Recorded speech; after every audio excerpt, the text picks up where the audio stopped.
Afternoon sir. Good afternoon बेटा, afternoon कैसे sir. हो सब लोग? Good afternoon sir. अच्छे हैं सर। ठीक है, क्या हाल चाल? सर आपकी तबीयत ठीक बढ़िया। हुई? हाँ ठीक है बेटा, तुम फर्स्ट क्लास है, बढ़िया एकदम।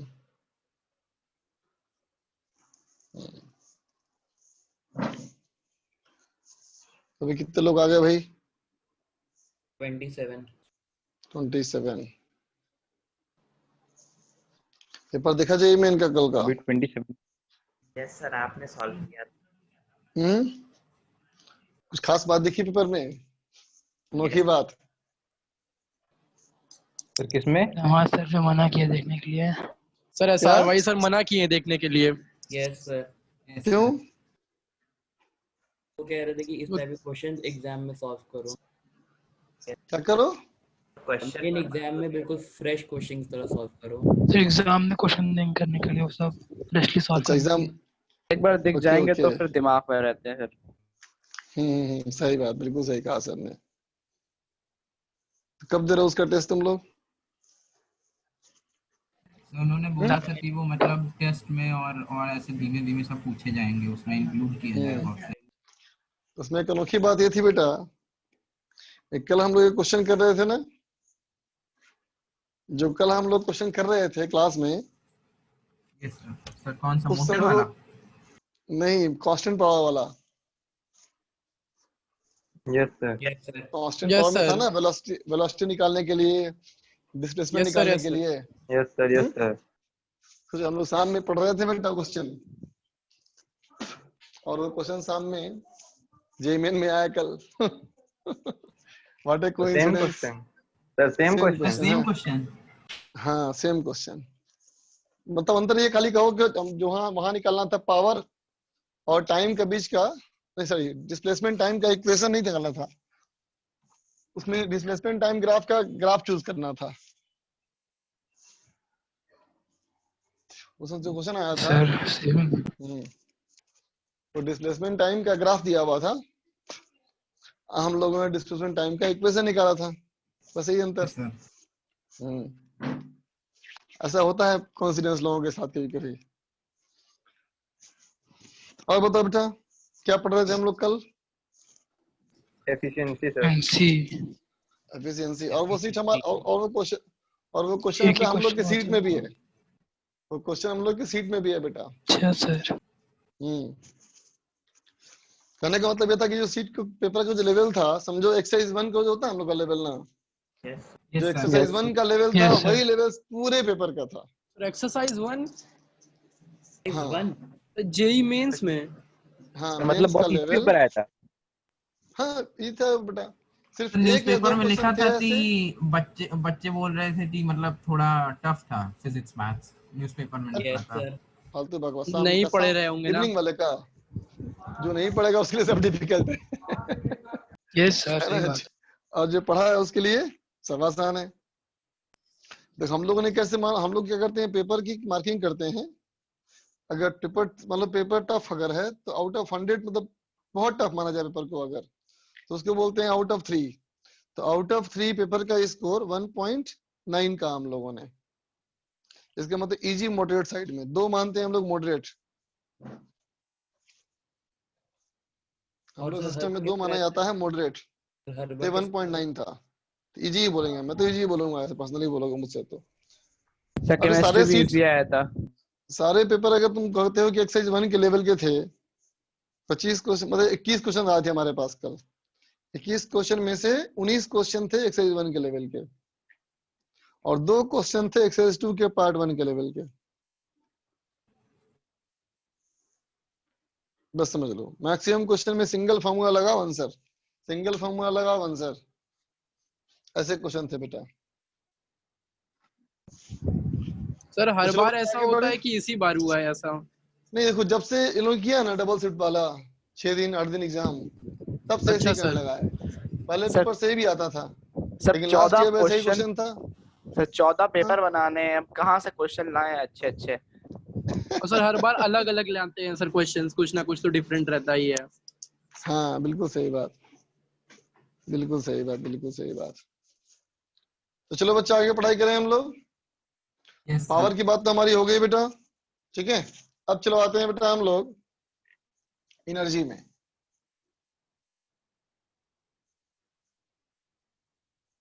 तो देखो बेटा, पावर को डिफाइन कैसे किया था हम लोगों ने? पावर को डिफाइन कैसे किया था बताओ? Rate of doing work. Rate of doing work, है ना? वर्क करने का रेट। जो जितना तेजी से वर्डन करेगा उसमें उतना ही ज्यादा पावर कहा जाएगा, है ना बेटा? लेकिन एनर्जी का संबंध टाइम से बिल्कुल नहीं है बेटा, है ना? एनर्जी हमारी क्या है? एबिलिटी ऑफ डूइंग वर्क, है ना? Ability of doing work. जैसे कि मान लो एक बहुत ऊंची बिल्डिंग हो बेटा, 10 माले की बिल्डिंग हो सपोज करो, ठीक है? दो लोगों को टास्क दिया गया, ए और बी को, है ना? ए को वो 10 माले की बिल्डिंग चढ़ने में समय लगा 1 घंटा और बी को समय लगा बेटा 20 मिनट, है ना बेटा? तो इन दोनों में ज्यादा एनर्जेटिक कौन कहा जाएगा बताओ? ए सर, बी। कोई नहीं, तो दोनों ही बराबर हैं, दोनों ही इक्वल एनर्जी लूज करी है। अगर दोनों का मास बराबर हुआ तो दोनों का एनर्जी सेम कहा जाएगा बच्चा, है तो ना? आपने बताया कहाँ सर मास सेम था? तो फिर इसका मतलब कंपेयर नहीं कर सकते फिर तो। Yes sir. यस अगर सर। मास नहीं बताया तो फिर इसका आंसर नहीं आ सकता। सर ने ये कम है, मास कम है। हाँ, अगर मैंने मास नहीं बताया तो फिर इसका आंसर नहीं निकल सकता। अगर आंसर निकालना है तो ये मानना पड़ेगा मास कंपेरेबल दोनों का था, बहुत आस पास अच्छा मास सर। था उनका, है ना? तो एनर्जी को टाइम से कोई मतलब ही नहीं बेटा, कौन जल्दी पहुंच गया कौन लेट से पहुंचा कोई फर्क नहीं पड़ता, है कि नहीं?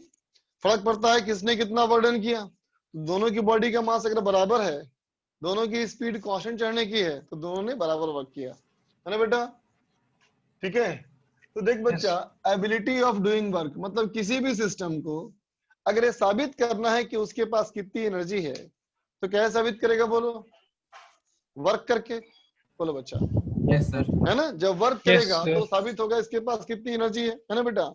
और वर्क करने के लिए कुछ फोर्स चाहिए, यस सर। वर्क करने के लिए बेटा फोर्स चाहिए, यस सर। है ना? अब फोर्स वो कोई भी हो सकता है। अगर मान लो इलेक्ट्रोस्टैटिक वाला फोर्स है बेटा, तो तुम कहेगा इलेक्ट्रिकल एनर्जी है बेटा, यस है यस ना? सर। अगर मैकेनिकल Yes, sir. फोर्सेस पुल और पुश हैं, पुल और पुश है तो कहा जाएगा मैकेनिकल एनर्जी है मैकेनिकल। ना बेटा? अगर मॉलिक्यूल के Yes, sir. रैंडम मोशन की एनर्जी है बेटा, तो तुम कहोगे ये थर्मल एनर्जी यस सर। है ना? Yes sir. न्यूक्लियस की एनर्जी इस्तेमाल हो रही है तो कहेंगे न्यूक्लियर एनर्जी है। बोलो बच्चा, है ना? तो हम कहेंगे on the basis of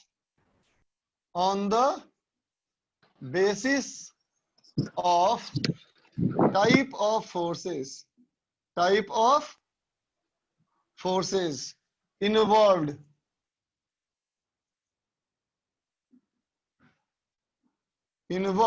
in doing work, है ना बेटा? वर्क करने के लिए किस तरह के फोर्स का इस्तेमाल करता है ना? Energy is divided into different forms, है ना बेटा? हम लोग उसका अलग अलग फॉर्म बोलते हैं, है ना? जैसे कि like mechanical energy, electrical energy, nuclear energy. बोलो बच्चा, है ना? इस तरह से हमारे क्या होंगे? बहुत सारे होंगे, है ना? इलेक्ट्रिकल एनर्जी, न्यूक्लियर एनर्जी, है ना? ठीक है? Chemical energy, Hydrostatic. एक्सेट्रा। ठीक है? लिखो तो बेटा, 1 मिनट, एक अर्जेंट कॉल आ रहा है।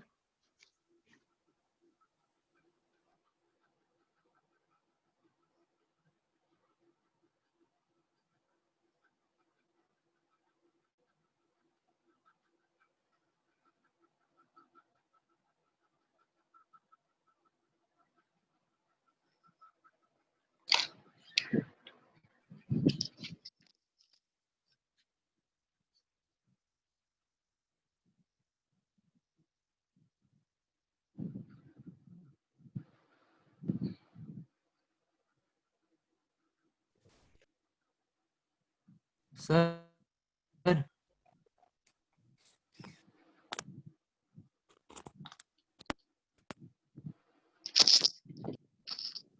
सर रुक जाओ। बात कर रहे हैं, रुक जाओ थोड़ी देर।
डूइंग के बाद वर्क आएगा ना?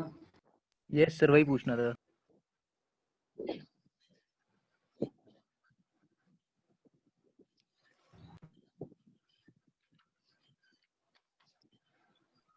हेलो सर वहाँ पूछना था sir, Yes, sir. Second line में डूइंग के बाद वर्क आएगा ना, उसके बाद एनर्जी आएगा। हाँ हाँ हाँ सही बात, डूइंग वर्क।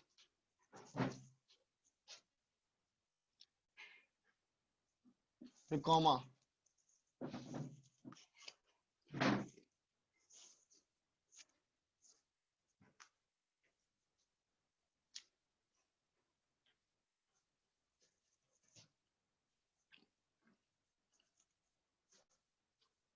सर इस पॉइंट का मतलब समझा दीजिए सर, डिस्कनेक्ट देखो हो गया बेटा, था। पहला पॉइंट क्या था, कोई भी सिस्टम को कितने पास एनर्जी उसके पास है बेटा, वो वर्क करके साबित होगा। वर्क करने की क्षमता हमारा एनर्जी हो गया बेटा, है ना। तो कहता है कि इस बेसिस पे कि वर्क करने के लिए सिस्टम किस तरह के फोर्सेस का इस्तेमाल करेगा, हम एनर्जी को इतनी कैटेगरीज में बांट सकते हैं। ठीक है बेटा। Okay sir.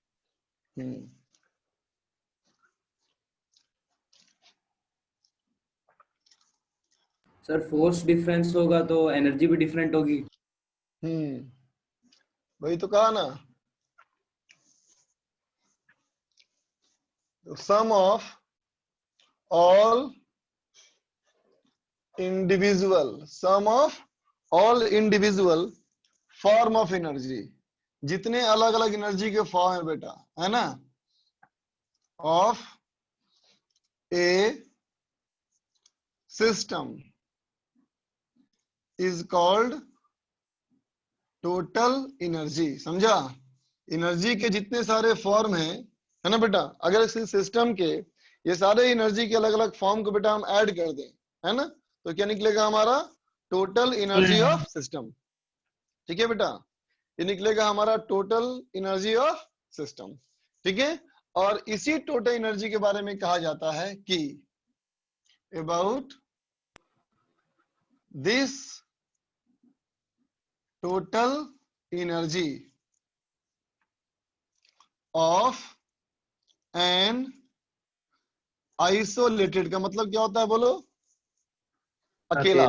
एक्सटर्नल क्या फोर्सेस ना हो। इसके ऊपर कोई एक्सटर्नल फोर्स नहीं आएगा ना बेटा। About this total energy of an isolated system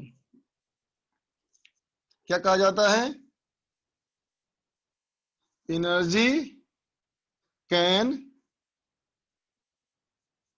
neither be destroyed nor created. Created nor be destroyed, है ना। किसी भी आइसोलेटेड सिस्टम की एनर्जी को ना तो तुम बढ़ा सकते हो और ना उसको नुकसान कर सकते हो, है ना बेटा। बस सिस्टम कैसा होना चाहिए, आइसोलेटेड, उसके ऊपर कोई एक्सटर्नल फोर्स नहीं होना चाहिए। तो पैरा की शुरुआत में क्या लिखे हैं, अबाउट है? ये यहाँ नहीं, उस अबाउट है, अबाउट है।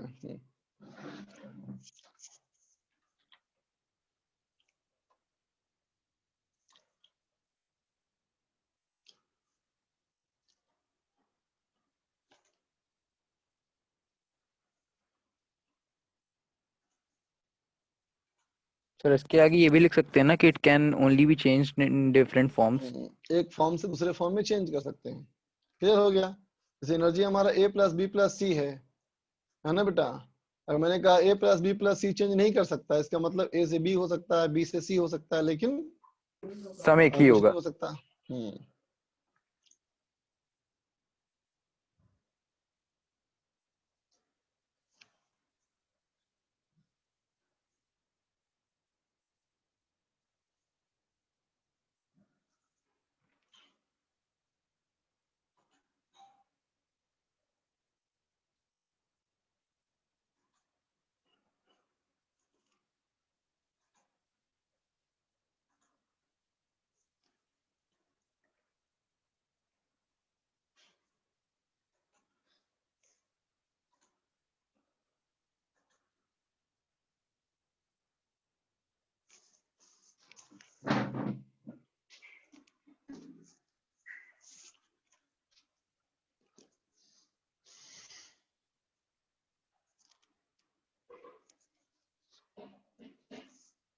यस कर दूं बेटा? Yes sir. Yes sir.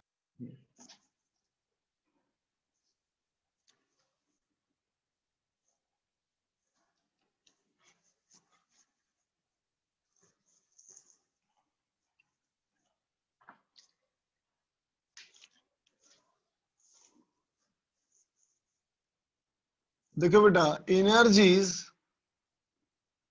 In different forms, अलग अलग फॉर्म में जो एनर्जी है ना बेटा, हैज टू स्टेट्स। समझा? हर एनर्जी के क्या होते हैं? दो स्टेट होते हैं, है ना? जैसे कि for example mechanical energy has two states, है ना बेटा? मैकेनिकल एनर्जी की दो स्थितियां हैं। कौन कौन सी है बोलो? Potential kinetic. बिल्कुल सही कहा। एक हमारा काइनेटिक एनर्जी है बेटा, है ना? और दूसरा हमारा पोटेंशियल एनर्जी है ना? तो देख बेटा, काइनेटिक एनर्जी जो एनर्जी है वो एनर्जी किसकी वजह से होती है? तो क्या Due to कहोगे? virtue of its motion. Motion. Due to virtue of Virtue of its motion, motion. है ना बेटा? ठीक है, energy of motion is kinetic energy and energy of configuration is potential energy. ठीक है, energy due to configuration of system की सजावट, system के एक मेंबर के रेस्पेक्ट में दूसरे मेंबर का जो रिलेटिव पोजीशन होगा बेटा, है ना, उसकी वजह जो एनर्जी होगी वो क्या होगी? पोटेंशियल एनर्जी होगी। ठीक है बच्चा? जैसे कि थर्मल एनर्जी है, होता है लैटेंट हीट, सेंसिबल हीट, है ना बेटा? तो हर तरह की एनर्जी में क्या होते हैं बेटा? दो स्टेट होते हैं। ठीक है, लिख लो।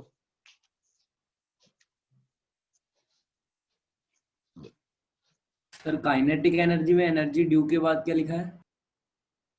ड्यू टू होना चाहिए, due to virtue of motion, energy due to virtue of motion.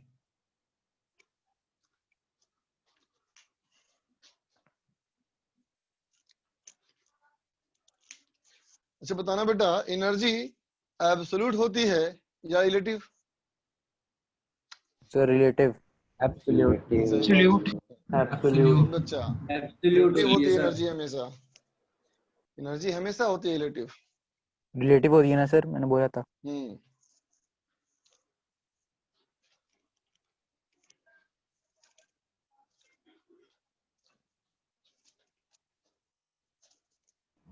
कैसे सर? जैसे एक लीफ है, वो उसके जैसे अंदर शुगर है, काइनेटिक शुगर एनर्जी है, केमिकल एनर्जी है, तो कैसे जैसे रिलेटिव हो गई? जैसे मान लो आइसोलेटेड होता है सर। एनर्जी हमेशा किसी एक के रेस्पेक्ट में दूसरे की एनर्जी होती है। हम एब्सोल्यूट वैल्यू ऑफ एनर्जी को मेजर नहीं कर सकते बेटा कभी भी। हमेशा ये मेजर कर सकते हैं कि किससे ज्यादा है, किससे कम है। समझा बेटा? जैसे कि मैकेनिकल एनर्जी की बात करो तो किसी बॉडी की वेलोसिटी कितनी है ये ऑब्जर्वर डिपेंड है बच्चा, है ना? Yes sir.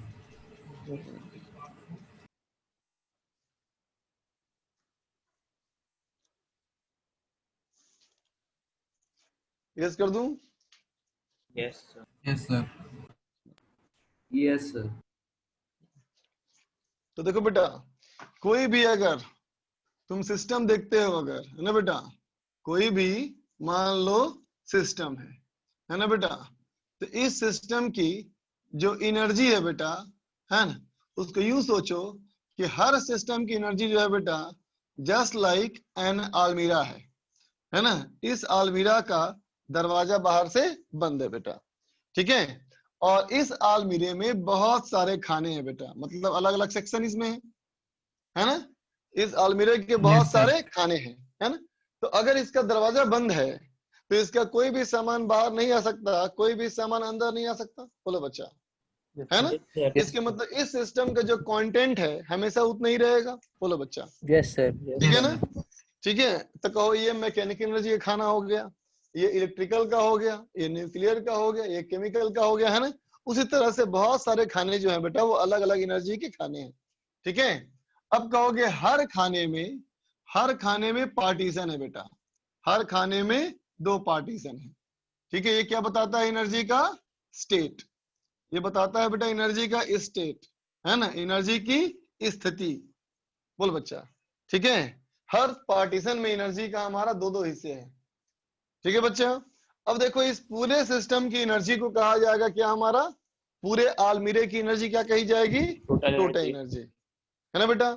ये हो गई मैकेनिकल एनर्जी। चलो ये मान लेते हैं थर्मल एनर्जी, है ना बेटा। अगर जब Yes, तक sir. दरवाजा नहीं खुलेगा, जब तक दरवाजा नहीं खुलेगा तब तक एनर्जी अंदर से बाहर नहीं आ सकती बेटा, और ना ही बाहर से एनर्जी अंदर आ सकती है, है ना। एक्सटर्नल फोर्स लगेगा ना उसके लिए, तो है ना बच्चा। Yes, sir. तो कोई भी सिस्टम में एक्सटर्नल फोर्स जिम्मेदार होता है टोटल एनर्जी को घटाने या बढ़ाने के लिए। बात समझा बेटा? यस है ना। Sir. Yes, sir. Yes sir. तो कहेंगे अगर दरवाजा नहीं खुला तो इसकी पूरी एनर्जी बरकरार रहेगी, है ना बेटा। अब सोचते हैं कि अंदर की एनर्जी भले ही बरकरार रहे, लेकिन ये भी तो हो सकता है कि कुछ यहाँ से एनर्जी यहाँ चला जाए। Yes, sir.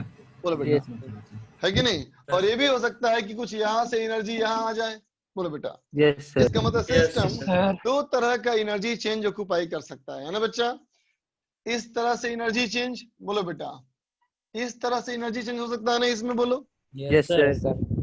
ठीक है, और इस तरह से भी एनर्जी हो सकता है चेंज, बोलो बोलो, yes sir.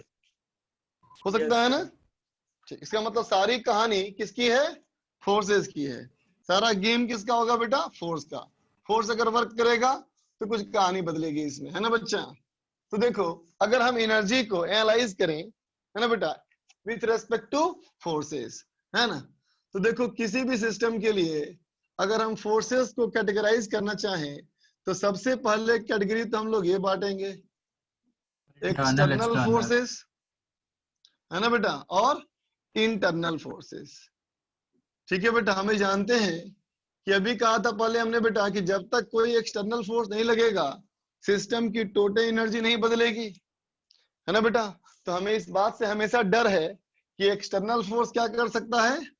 Can change total energy, है ना बेटा। ये टोटल एनर्जी को चेंज कर सकता है, ठीक है बेटा। लेकिन ये टोटल एनर्जी को चेंज करने की क्षमता इसमें नहीं है ना।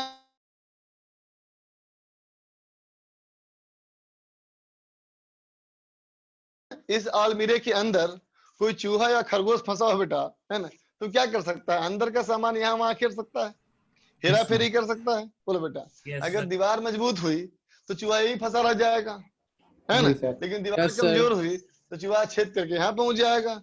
लेकिन चूहे का जो फोर्स होगा वो तो इंटरनल फोर्स माना जाएगा बच्चा, एक्सटर्नल तो है नहीं वो। बोलो यस सर। यस सही सर। बात ना बेटा। अब देख इस कंडीशन में इंटरनल फोर्सेस में टोटल एनर्जी को वैरी करने की क्षमता नहीं है बच्चा, ठीक है। लेकिन फिर भी हमें दिखता है कि इंटरनल फोर्सेस जो होंगे बेटा वो सिस्टम में अगर कुछ चेंज लाएं तो 2 तरह के चेंज ला सकते हैं वो, है ना। या तो मैकेनिकल एनर्जी में एनर्जी का हेर फेर, या तो मैकेनिकल से थर्मल में चला जाए, है ना बेटा। इसलिए हम लोग इंटरनल फोर्सेस को 2 कैटेगरी में बांटते हैं, ठीक है। एक हमारा है कंजर्वेटिव फोर्सेस और दूसरा हमारा है बेटा non conservative forces, conservative forces and non conservative forces. ठीक है बच्चा, बात समझे? कंजर्वेटिव नाम से ही बहुत क्लियर है बेटा, नाम से ही बहुत क्लियर है, कंजर्वेटिव है इसका मतलब cannot change form of energy, है ना बेटा, एनर्जी के फॉर्म को ये चेंज नहीं कर सकता, है ना बेटा।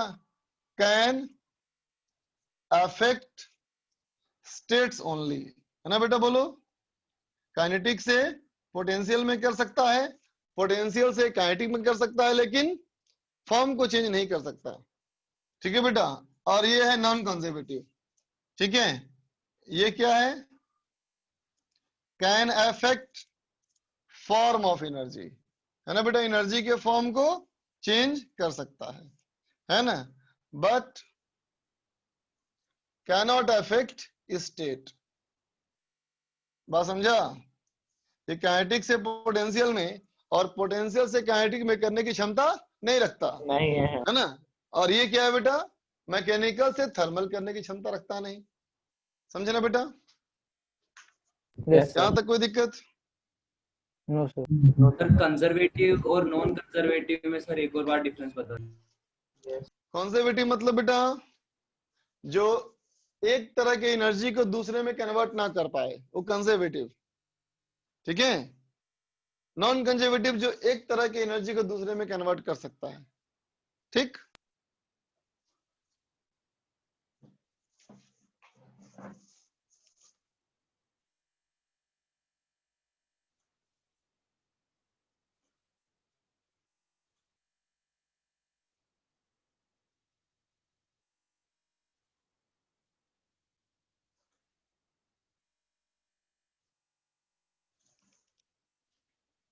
सर एक्सटर्नल फोर्स में भी और कोई कैटेगरीज हैं अभी? नहीं, एक्सटर्नल फोर्स में कोई कैटेगरी नहीं बच्चा।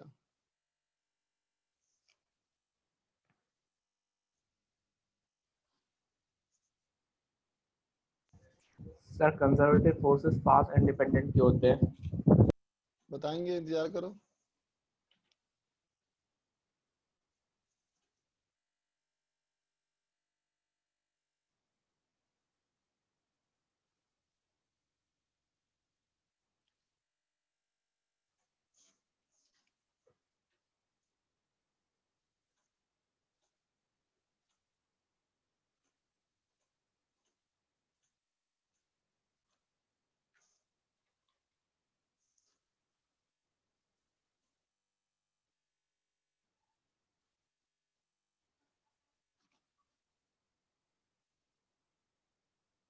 सर हो गया। सर एक मिनट। ठीक है बच्चा। 1 मिनट सर। लिखो लिखो।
हो गया सर। ओके बच्चा।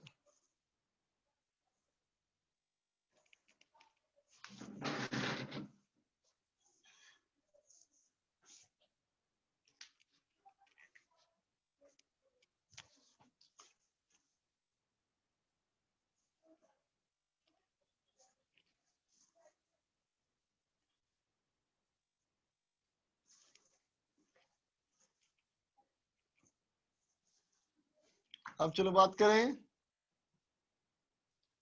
इन दोनों के कंपैरिजन की। conservative and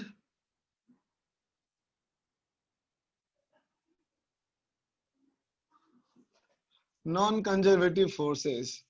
ठीक है बेटा, कंजर्वेटिव फोर्स और नॉन कंजर्वेटिव फोर्स। तो देखा जाए बेटा, सबसे पहली बात, हालांकि लिख ही लिया था पहले हम लोगों ने, कंजर्वेटिव फोर्सेस क्या कर सकते हैं, स्टेट को चेंज कर सकते हैं, फॉर्म को नहीं कर सकते, है ना बेटा। Yes, sir. और नॉन कंजर्वेटिव फोर्स स्टेट को चेंज कर सकते हैं, फॉर्म नहीं कर सकते, है ना बेटा।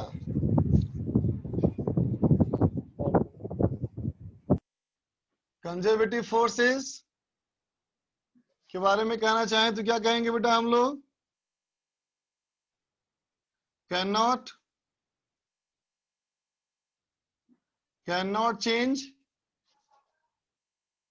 फॉर्म ऑफ एनर्जी, है ना बेटा, एनर्जी के फॉर्म को चेंज नहीं कर सकते, can not change form of energy, है ना बेटा। कैन चेंज स्टेट, है ना, मतलब क्या हुआ, काइनेटिक एनर्जी से वो चेंज कर देंगे पोटेंशियल एनर्जी में, और पोटेंशियल एनर्जी से काइनेटिक एनर्जी में। ठीक है बेटा।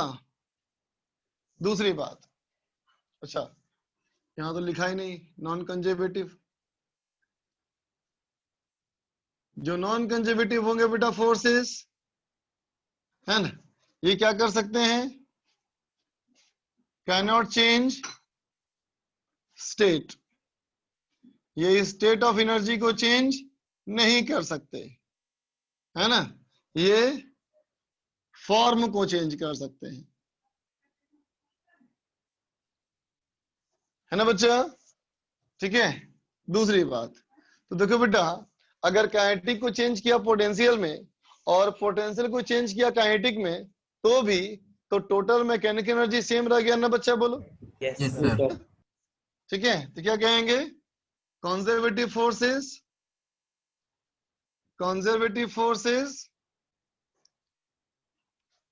Do not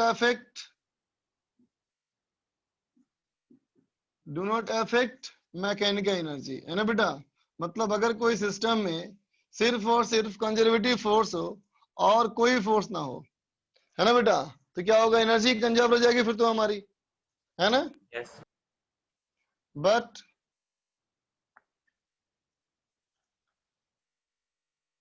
non conservative forces dissipate energy, dissipate मतलब एक से दूसरे में कन्वर्ट कर जाना, है ना बच्चा।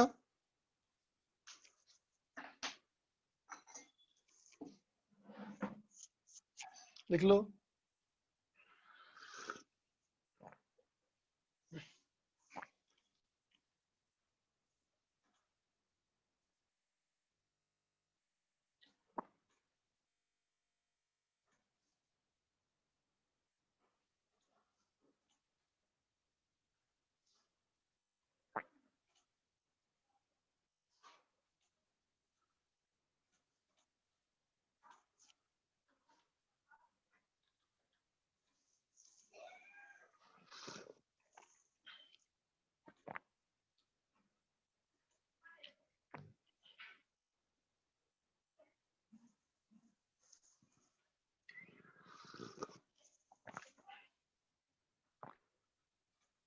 सर नॉन कंजर्वेटिव फोर्सेस के बाद क्या लिखा है? Non conservative forces dissipate energy, dissipate का मतलब वेस्ट करना।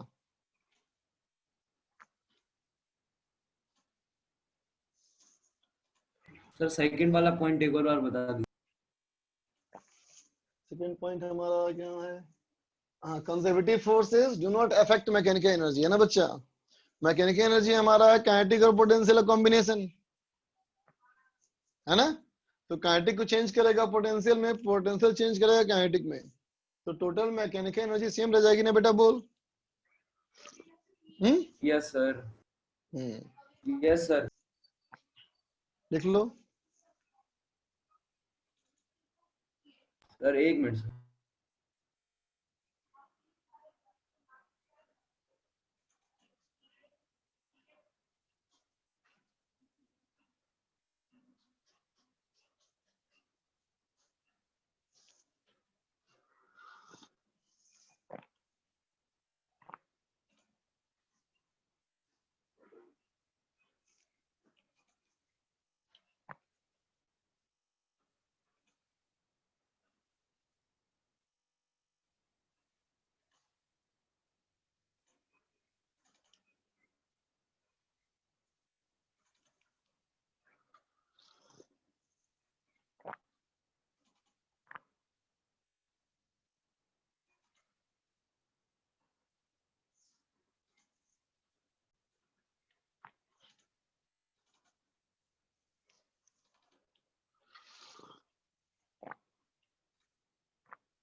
सर जूम में हर बार एक ही आईडी हम करते हैं, तो सर उसके लिए कुछ अलग की है क्या? फिर से बोलो क्या किया?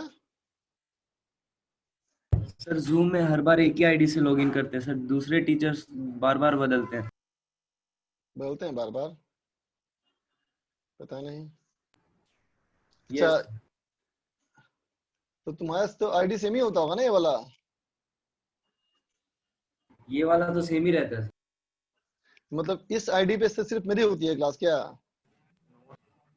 केमिस्ट्री हाँ सर, क्लास केमिस्ट्री भी होती दो है। क्लास होती है सर, एक फिजिक्स, एक आपकी होती है और एक केमिस्ट्री की होती है। तो मैथ्स वाली? वो लिंक भेजते हैं सर। सर लिंक भेजते हैं हमेशा? हाँ सर, सुबह तक वो आ भी गई है उनकी लिंक अभी हम लोग के पास।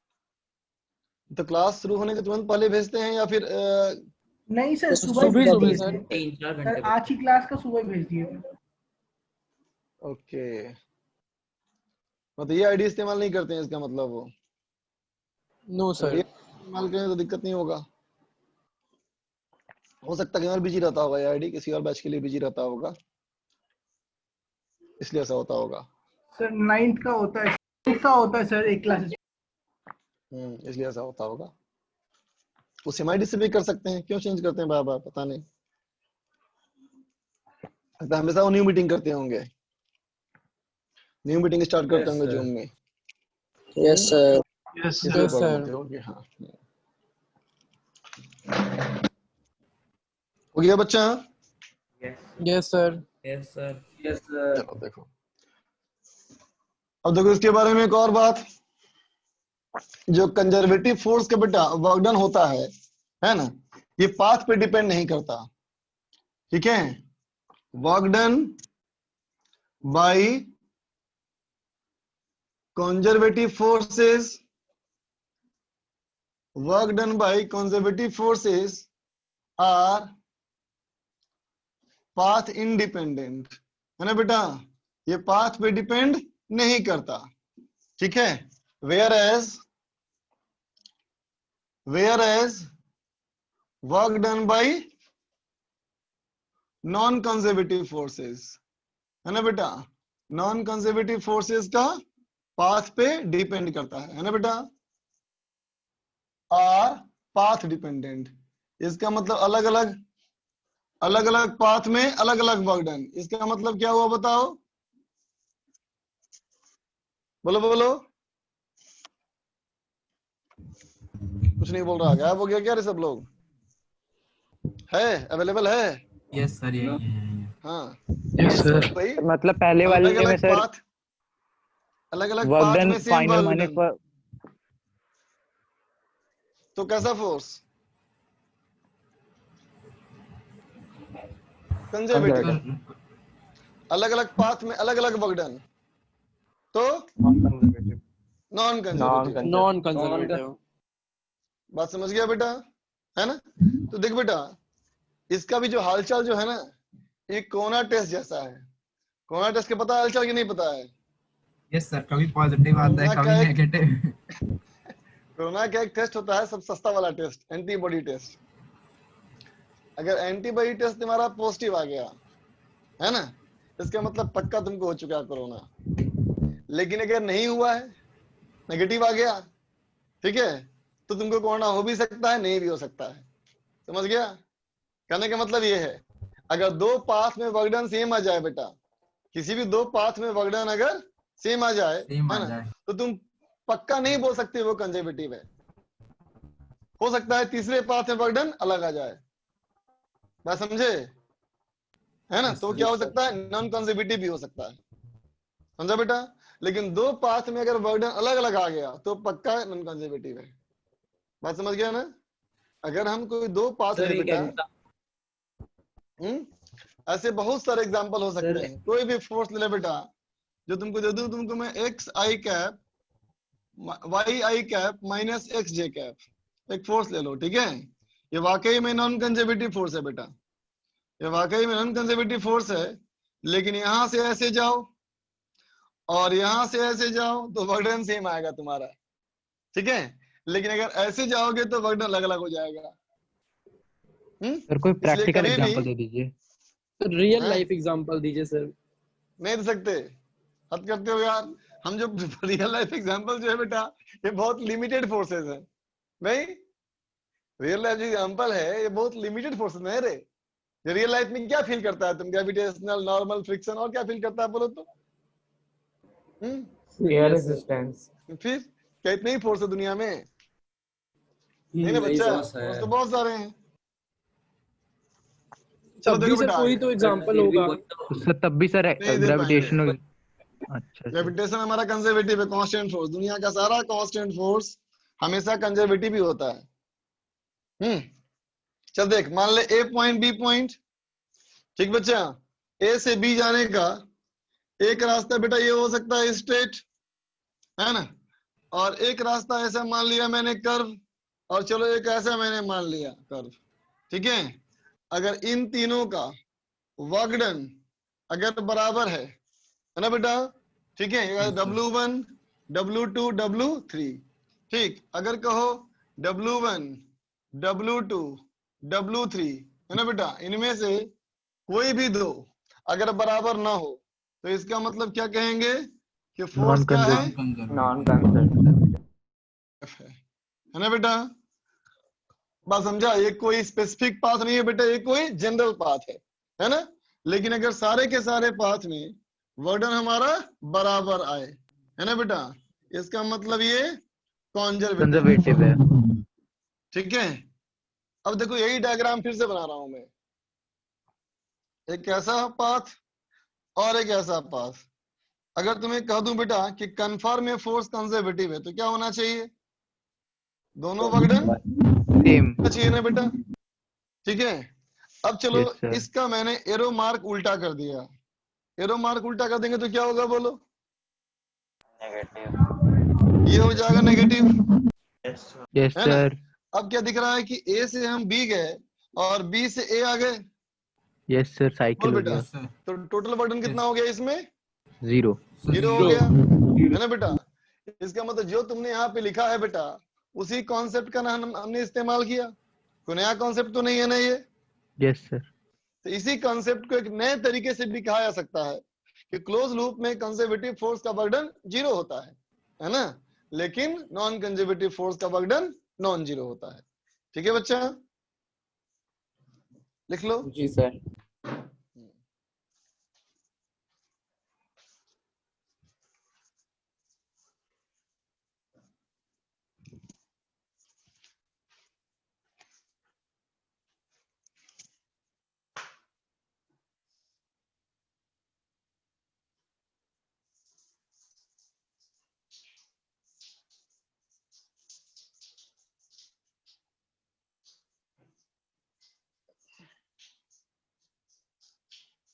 हो गया सर। एक मिनट सर। पूरा करो।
सर नीचे वाले डायग्राम में कुछ नहीं लिखना है।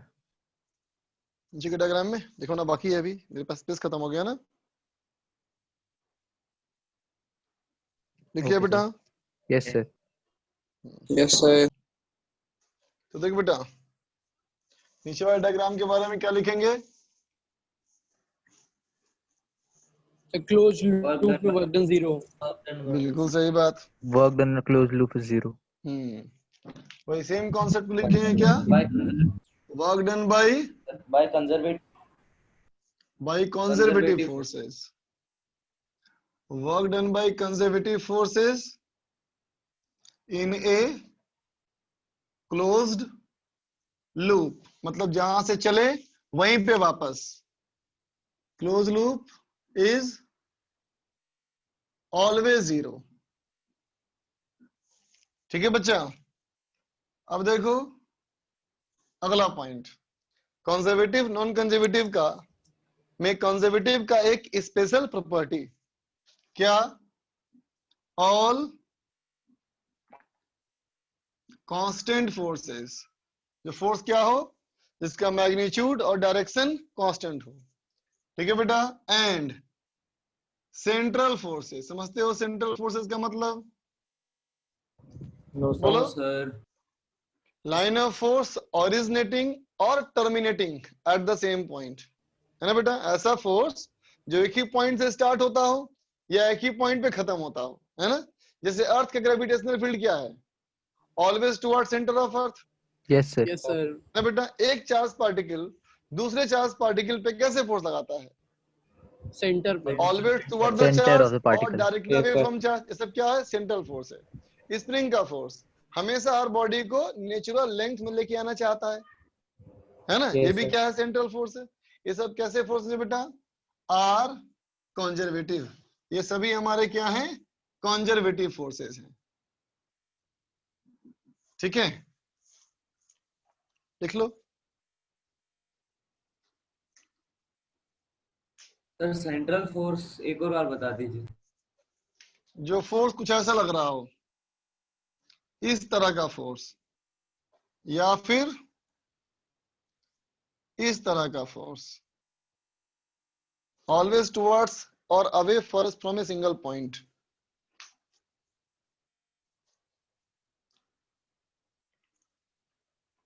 हर डायरेक्शन में से।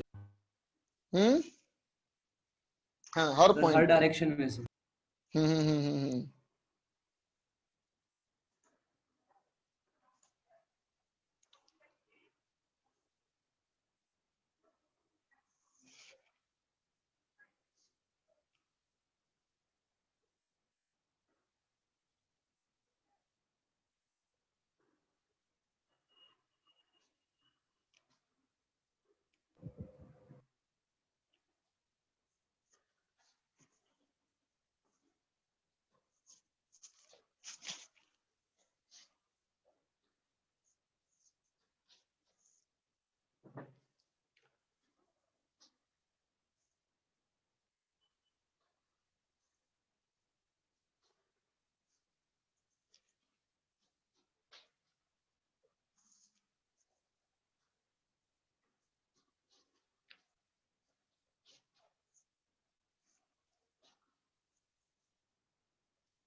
हो गया बेटा? सर कभी कभी लिख के आता।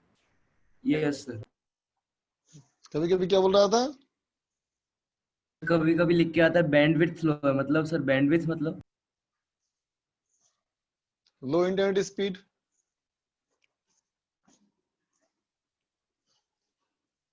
बैंडविड्थ का फ्रीक्वेंसी क्या है? देखो हर चीज आखिर ट्रांसफर किसमें हो रहा है? वेब में हो रहा है, फॉर्म ना। Yes sir. हर किसी का देख बेटा अलग अलग कनेक्शन है। जैसे मान लो मेरा ही कनेक्शन है या किसी पड़ोस के घर में कनेक्शन हो, तो हम दोनों का कनेक्शन अलग अलग फील होना चाहिए कंपनी वाले को। तो हम लोग को हमेशा क्या दिया जाता है? एक दिया जाता है फ्रीक्वेंसी रेंज कि आप यहाँ से यहाँ तक आप इस्तेमाल करोगे, यहाँ से यहाँ तक कोई और इस्तेमाल करेगा, है ना। तो अब ज्यादा इसको बोलते हैं बैंडविड्थ, है ना। मतलब हम सब समझो पानी का मोटा पाइप, मोटा पाइप से क्या हो सकता है, जब ज्यादा पानी आ सकता है ना। Yes sir. तो वैसे ही बैंडविड्थ कम हो गया, इसका मतलब अब हर तरह का डाटा उतनी तेजी से फ्लो नहीं करेगा, डाटा कम फ्लो करेगा। Yes, sir. The amount of data flow per पर second. Yes, sir. Per second. Data भी अलग तरह का हम लोग का है, इमेज का डाटा हो गया, ऑडियो का डाटा हो गया। सबसे कम चाहिए होता है ऑडियो को ना sir. Yes, sir. Sir data तो फ्री रहता है सर, तो फिर ये इंटरनेट सर्विस प्रोवाइडर का रूल क्यों आता है? फिर से बोल, फिर से बता सर। ये इंटरनेट सर्विस प्रोवाइडर्स का रूल क्यों आता है बीच में सर? इनको हटा पहले देना बताओ चाहिए। मुझे, इसमें पहले मुझे बताओ, तुम्हारे घर में जो निकलता है कचरा, तुम्हारे घर में जो निकलता है कचरा, वो पेड है कि फ्री है? तो बोलो। फ्री है सर, फ्री है ना। लेकिन मैं कहूँ कि अगर मुझे चाहिए तो वहां से यहाँ ट्रांसपोर्ट करने का पैसा लगेगा ना रे। ट्रक वाला तो पैसा लेगा ना। हाँ सर। हाँ, तो यही सर्विस प्रोवाइडर है। समझ गया सर। ये ट्रांसपोर्ट करता है। चल देखा जाए बेटा आगे। तब देखा जाए बेटा कंजर्वेटिव नॉन कंजर्वेटिव फोर्सेस का चेक, है ना। कौन सा फोर्स कंजर्वेटिव है, कौन सा फोर्स नॉन कंजर्वेटिव है, ठीक है। यार डिस्कस कर ले बेटा आप, चलो करते हैं डिस्कशन। ज्यादा होमवर्क था ना कुछ? No, sir. कम है क्या होमवर्क? Sir, homework तो ज्यादा था सर, पर डाउट कम है। आगे बढ़े। Yes, sir. ठीक है, चलो आगे बढ़ते हैं फिर। चेक पढ़ा दीजिए। देखा जाए बेटा चेक में, चेक में हमारा सबसे पहले, चलो मैं चेक कर रहा हूँ बेटा ग्रेविटेशनल फोर्स को। हालांकि देखो ग्रेविटेशनल फोर्स का वास्तविक फॉर्मूला तो G(m1 m2 upon r square होता है ना बेटा। लेकिन हम लोग इस्तेमाल अभी कर रहे हैं क्या, mg, है ना। तो mg तो हमारा है कांस्टेंट फोर्स, और कांस्टेंट फोर्स को पहले ही कहा था हमने कि कंजर्वेटिव होता है। मतलब इसके बारे में कोई डाउट ही नहीं है बेटा, ये तो पक्का कंजर्वेटिव होगा, है ना। Yes, sir. लेते हैं कि मान लो A से हम B चले जाएं, है ना, और B से वापस A आ जाए, तो लूप हो गया ना कंप्लीट। बोलो लूप कंप्लीट हो गया और डिस्प्लेसमेंट जीरो हो गया। इसका मतलब वर्क डन भी जीरो हो गया। इसका मतलब क्लियर हो गया कि mg वाला फोर्स क्या है, कंजर्वेटिव, है ना बेटा। इसका मतलब ग्रेविटेशनल फोर्स के काम करने से मैकेनिकल एनर्जी ऑफ सिस्टम पे असर नहीं पड़ता है ना।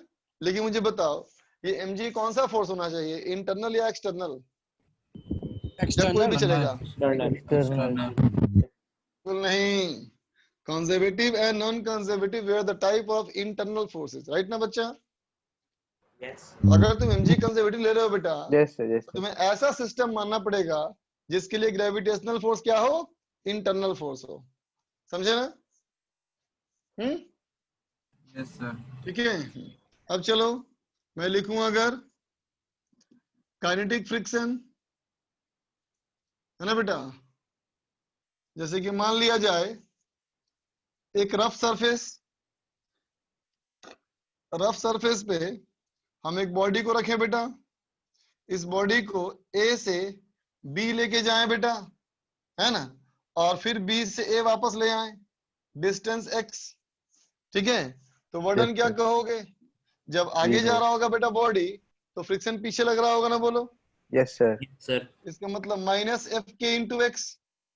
लेकिन जब यहां से यहां आओगे तो फिर से क्या हो जाएगा, फिर से उल्टा हो जाएगा ना वो। तो फिर से हो जाएगा माइनस एफ के इंटू एक्स। इसका मतलब ये तो जीरो नहीं हुआ, ये तो हो गया माइनस 2f(x), है ना बेटा। इसका मतलब क्लियर हो गया कि काइनेटिक फ्रिक्शन फोर्स जो है वो नॉन कंजर्वेटिव है। समझ गए ना बेटा? ये हो गया हमारा नॉन कंजर्वेटिव, ठीक है। अब चलो तीसरा देखा जाए बेटा स्प्रिंग फोर्स। तो स्प्रिंग फोर्स से मान लिया जाए कि स्प्रिंग लिया जाए जिसका कि नेचुरल लेंथ L हो बेटा, है ना। इस L लंबाई से खींच करके उसे कर दें हम लोग L+x और फिर वापस ले आए L में। बोलो हो गया लूप कंप्लीट। तो अगर वर्क डन बोलेंगे बेटा तो इस वाले के लिए क्या बोलेंगे, हाफ के x initial square minus x final square.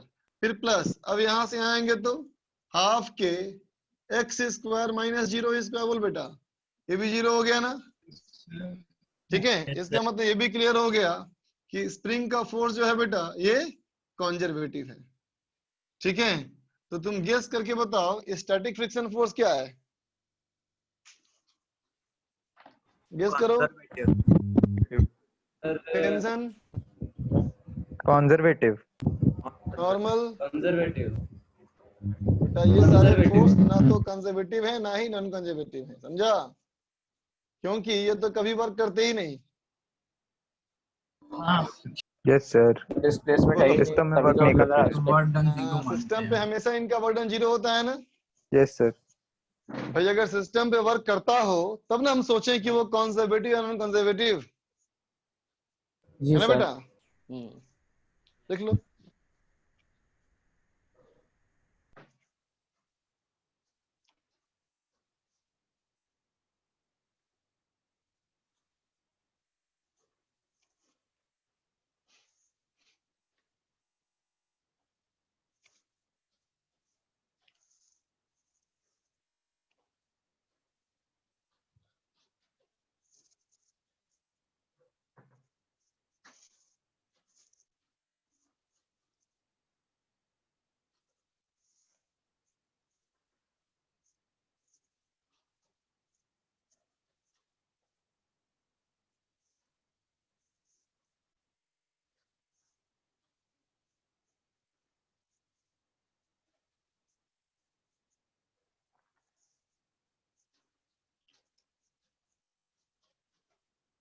हो गया बच्चा।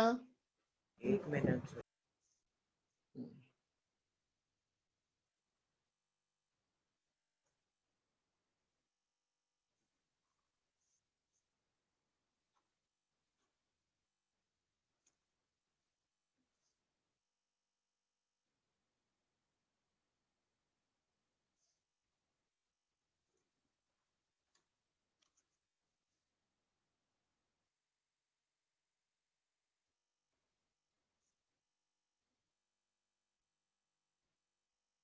सर अब होमवर्क डिस्कस कर लेते हैं।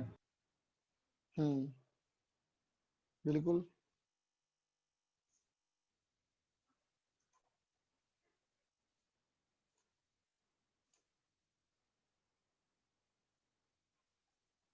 तो शीट निकाल लिए।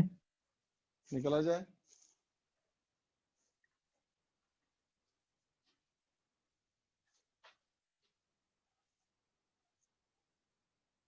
बोले कौन सा निकाला जाए, फ्रिक्शन बोलो। फ्रिक्शन पूरा हो चुका है। फ्रिक्शन हो गया था सर। अच्छा, वर्क एनर्जी पावर निकाला जाए।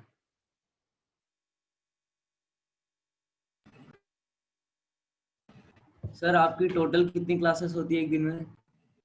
एक दिन में कभी 4 कभी 5 ऐसी होती है।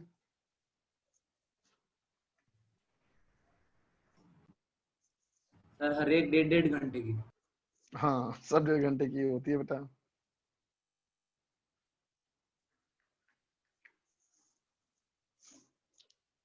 घंटे क्लास। चलो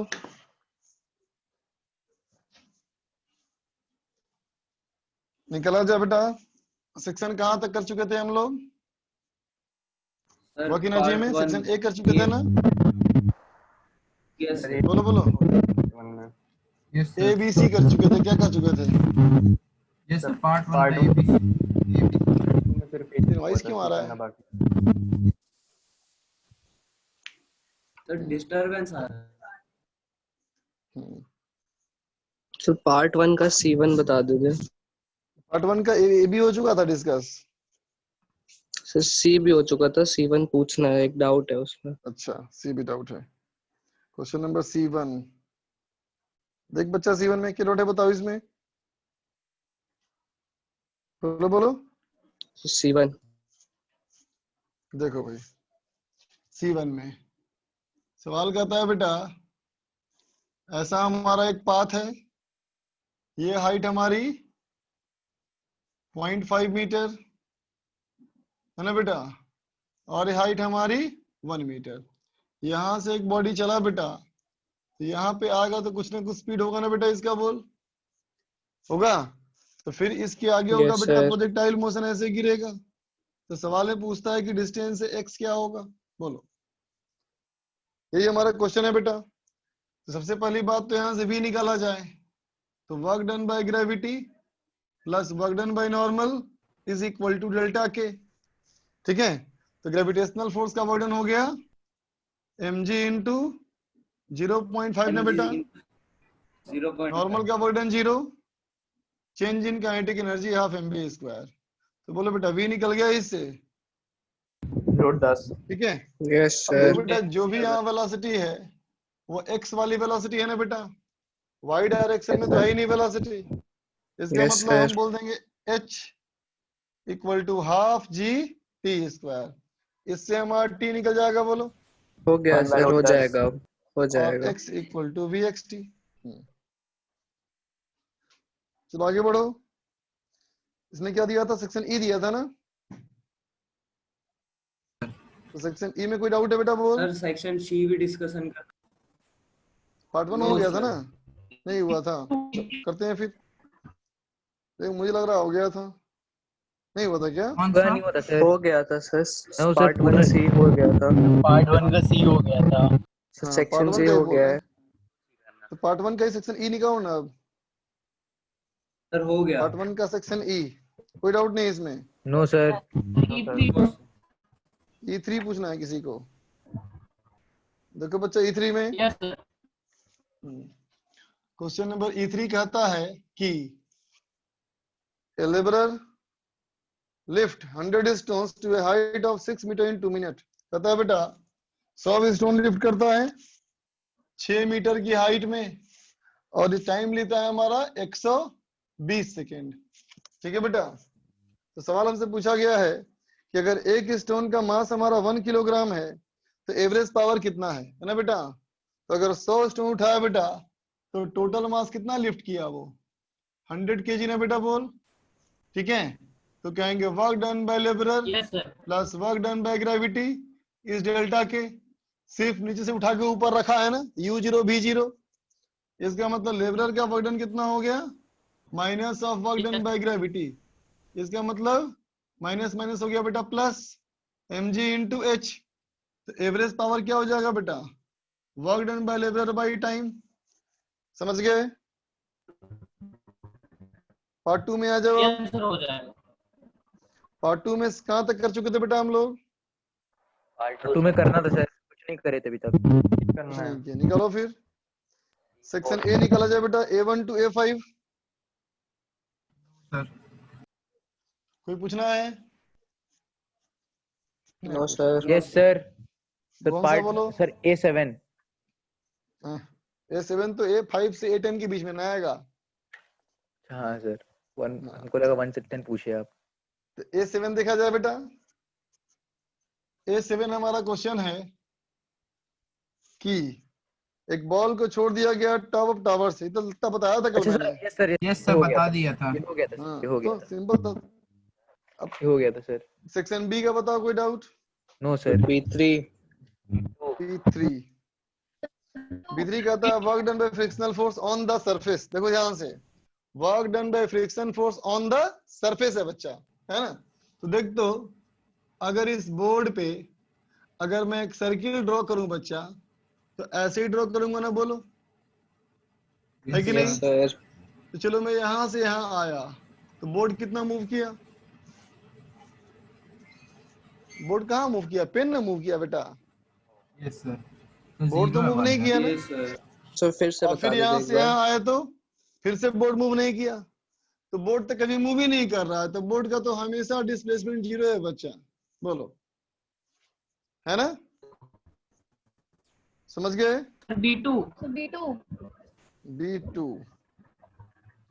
B2 कहता है बेटा rigid body is acted upon by a horizontal variable force which is inversely proportional to distance covered। देख बच्चा B2 में कहता है फोर्स जो हमारा है ये inversely proportional to distance covered है ना बच्चा। तो कहता है बोलो इसका वर्क कैसे होगा।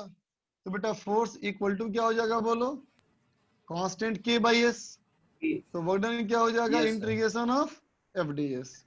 तो integration of k by S D S बेटा, बोलो 0 Yes, टू sir. s। तो k हमारा बाहर निकल गया तो क्या बचा? अच्छा 0 नहीं होगा बेटा इसमें, हाँ k ln s zero plus constant, बोल बेटा लॉग आ जाएगा ना इसमें। Yes. लॉग के फंक्शन में 0 डिफाइन नहीं होता बेटा, इसलिए option number D. D. Section C में आओ, C1 टू C5। तो C4 सर C3 में C3 sir C3 B option क्यों नहीं हो सकता? किसमें? सर C3 यस में सर, तो C3 में C3 में बी क्यों नहीं हो सकता? क्योंकि बी नहीं है आंसर। भाई ये कहता है फंक्शन ऑफ टाइम ना बेटा, जब बॉडी ऊपर से नीचे आया करे तो कैसे लिखेगा? v बराबर u प्लस 18 होगा बेटा, बोल। Yes sir. स्पीड जो होगा वो लीनियरली बढ़ेगा, वेलोसिटी हमारा लीनियरली बढ़ेगा, लेकिन काइनेटिक एनर्जी तो स्क्वायर ना हो जाएगा बेटा, तो पैराबोला हो जाएगा ना। Yes sir. बोल। सर आगे चलो। C4 C4 में कहता है तो v p C4 देखो C4 में सबसे पहली बात, इसमें आंसर निकालना नहीं है, इसमें आंसर चेक करना है, समझे बेटा? सारे ऑप्शंस को चेक करना है। जैसे एनर्जी को v के रेस्पेक्ट में डिफरेंशिएट करो और देखो मोमेंटम का फॉर्मूला आता है कि नहीं। अगर आ गया तो ए सही है, नहीं आया तो ए गलत है। वैसे एनर्जी को टाइम के रेस्पेक्ट डिफाइन कर डिवाइड करो, देखो आता है कि नहीं मोमेंटम, समझ गया ना? Yes sir. C5 to C10।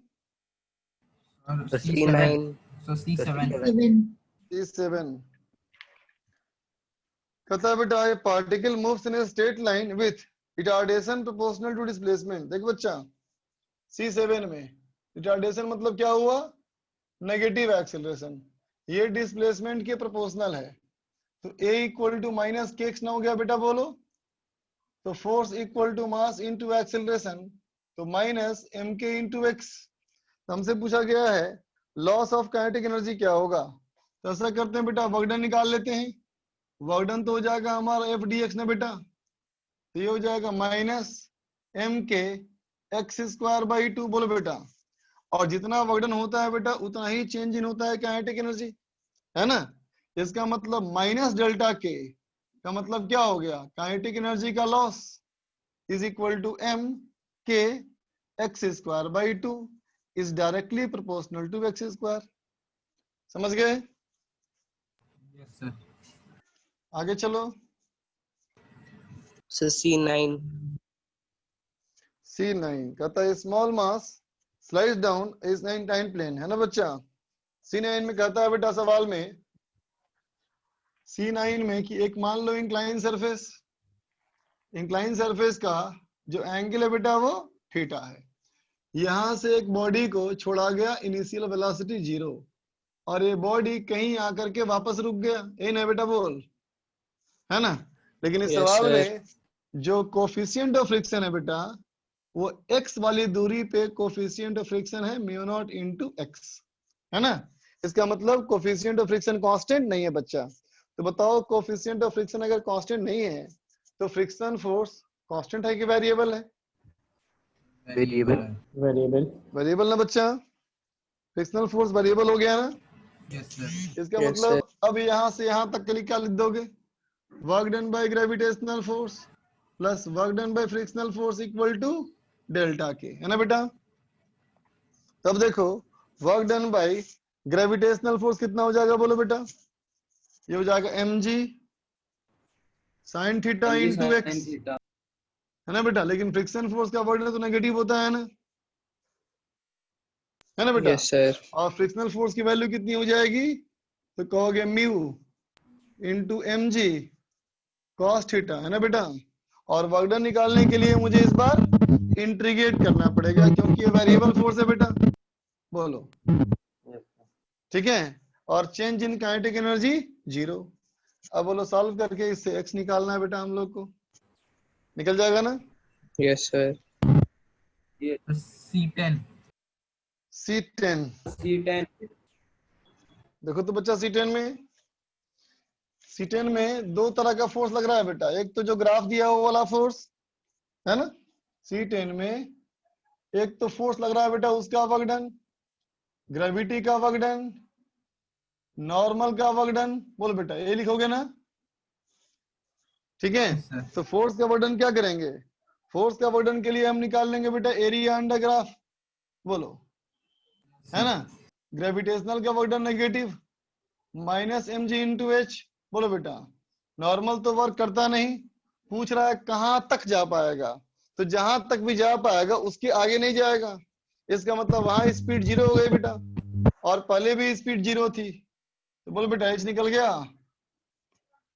Yes sir, आ जाएगा। यस सर, आ जाएगा। 11 और बोलो sir 13 13 13 C11 sir, C11 C11। देखो बेटा C11 में 5 किलोग्राम का एक बॉडी है बेटा, उसको ऊपर उठाया गया 10 मीटर की ऊंचाई तक with a force of 120 Newton. Find the final velocity, find the final velocity of the body. क्यों पूछ रहे हो बेटा, कितना सिंपल है ये। बोलो सर, बोलो। इसका आंसर मैच नहीं कर रहा सर। एकदम करेगा match. Work done by answer match नहीं gravity plus work done by force बराबर डेल्टा के। बोलो, है ना।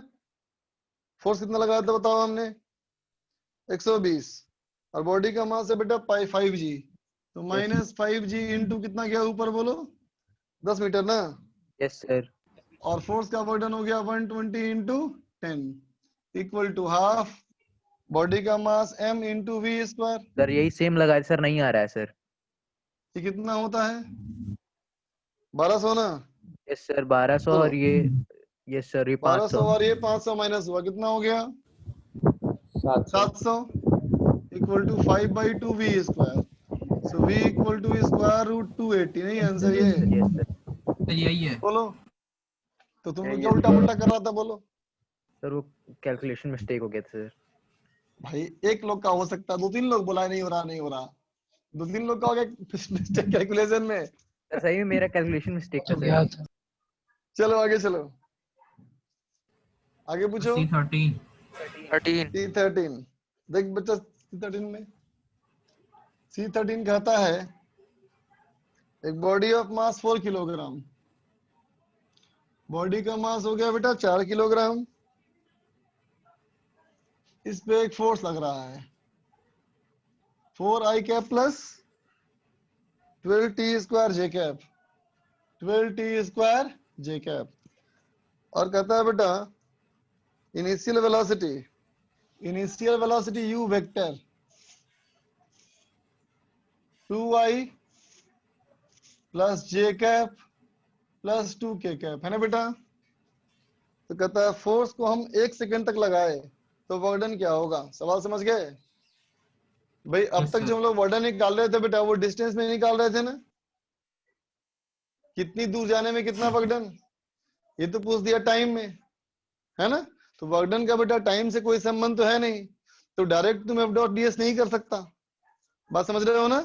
तो कैसे प्लान करोगे, Yes, देखो sir. बेटा इसके लिए कहोगे देखो भाई, ये तो क्लियर है कि फोर्स हमारा x डायरेक्शन में है, y डायरेक्शन में है, z में हमारा फोर्स तो नहीं है ना बच्चा। बोलो नो सर। है ना बेटा। इसका मतलब वेलोसिटी इन z डायरेक्शन वही रहेगा जो पहले था। कितना बोलो, 2k कैप 2 मीटर पर सेकेंड। बोलो बेटा, ठीक है। अब देखो x डायरेक्शन का फोर्स हमारा है ना कांस्टेंट, x डायरेक्शन का फोर्स है ना कांस्टेंट। इसका मतलब बेटा x डायरेक्शन की एक्सीलरेशन भी रहेगी कांस्टेंट, यस सर। है ना बेटा। तो हम लिख देंगे vx equal to ux plus axt। कितना ux बोलो 2, कितना ax force by mass time 1 second. ये हो गया बेटा 3 मीटर पर सेकेंड। बोलो, है ना। अब चलते हैं बेटा y डायरेक्शन में, है ना। तो देख बेटा y डायरेक्शन का क्या हो जाएगा एक्सीलरेशन, ये फोर्स बाई मास कितना हो गया बेटा 3t स्क्वायर ना। अब दिख रहा है तो वेरिएबल है बेटा, यहाँ मुझे क्या करना चाहिए, इंटीग्रेशन करना पड़ेगा ना बेटा हम लोग को। इधर लेके आओ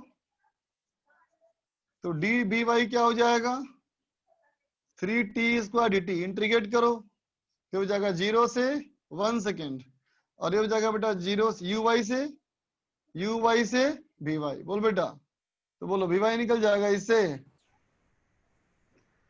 यस बोलो। सर।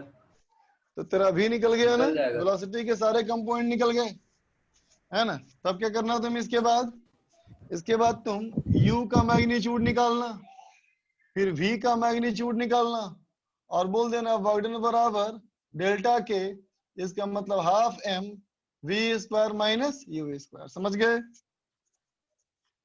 बोलो बच्चा। Yes sir.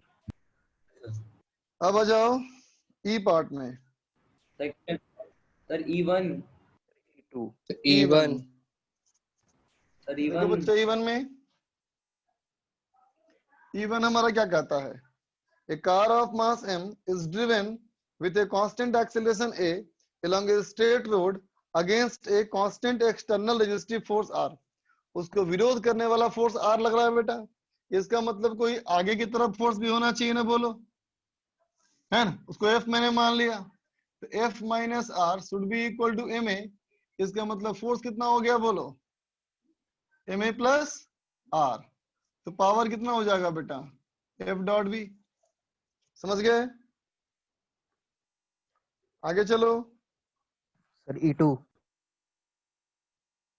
E2 average power required इतना थ्रू हाइट ऑफ इतना इज अप्रोक्सीमेटली 50 सेकेंड। क्यों पूछ रहे हो बेटा ये सवाल?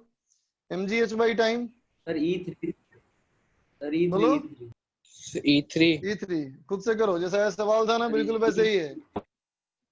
E3 का सवाल ही बिल्कुल सेम, बस अंतर ये है कि रेजिस्टेंस की जगह पे वहां फ्रिक्शन है। ठीक है? E6 ठीक है सर E6 E6 कहता है पावर वर्सेस टाइम। बोलो बेटा पावर का क्या डिफिनेशन है? Rate of rate of work doing time, work. Rate of work done time ना बेटा, है ना। Yes rate of sir. Work done with respect to time. ठीक, तो देखते बेटा इस डायग्राम में पावर बोलो कहां से कहां नेगेटिव है? नेगेटिव तो है ही नहीं सर। नेगेटिव नहीं है, नेगेटिव है ही नहीं, इसका मतलब वर्क डन करने का रेट तो हमेशा पॉजिटिव है। पॉजिटिव है। इसका मतलब हमेशा वर्क डन बढ़ता गया है ना। Yes sir. समझ गए? Yes sir. Yes sir. Yes sir. अगर पावर नेगेटिव चलो होती आगे तो करते हैं होमवर्क। आगे का होमवर्क के लिए वर्क एनर्जी पावर में ही एक्सरसाइज 2 का पार्ट 1 में कितने क्वेश्चन हैं? सर शायद 15 है। तो 19 19 है सर। सर सर 14 है, 14 14 है ना? सर एग्जाम भी है। 19 क्वेश्चंस हैं 14 सो मेरे में 14 दिख 14 रहा है बेटा। सर। हम लोग 14 में क्वेश्चंस 19 हैं। हैं। अरे सर यस सर, वो 13 के बाद 19 नंबरिंग। लिख दिया गया है। यस सर, नंबरिंग गलत है। 14 ही क्वेश्चन है, 14 ही क्वेश्चन है। सर ठीक है, तो चलो पार्ट 1 कंप्लीट कर लेना, सर है ना। कुछ कुछ क्वेश्चनों के छोड़ने के लायक। अगर पावर नेगेटिव होती उस वाले ग्राफ में तो उसका कैसा ग्राफ बनता? नीचे चला जाता बेटा, एक्स एक्सिस के ग्राफ चला जाता नीचे। अच्छा सर ओके। ठीक है, थैंक यू तो सर। फिर Thank you, sir. Now have a good day. Thank you sir. Bye बच्चों।